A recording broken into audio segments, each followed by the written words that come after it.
Ayaw paapekto aning pulo ka butang. Number 1. Ayaw paapekto sa mga taong gikasuyaan ka o gusto nilang ibagsak ka. Number 2. Ayaw paapekto sa imong kahadlok kay maunay mo babag sa imong pangandoy. Number 3. Ayaw paapekto sa mga taong nang judge nimo kay di ka makapokus sa imong padulungan.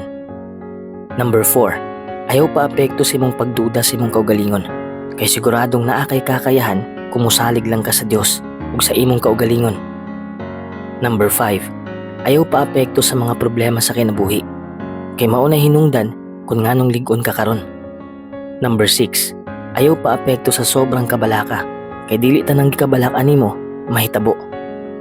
Number 7. Ayaw paapekto sa mga kasakit kay musugot man kag sa dili parte na ni sa atong kinabuhi. Number 8. Ayaw sigig pangagpas og kwarta kay dili ra kwarta ang makapalipay sa tao. Number 9. Ayaw ikumpara imong kaugalingon sa uban kay kanang nakita nimo sa ila highlights lang na sa ilang kinabuhi. Wa nimo nakita ang behind the scenes. Number 10. Ayaw i-please ang ubang tao kay masakitan lang ka. Mas maayo pang unahon nimo ang Dios kay siya ang mopanalipod nimo.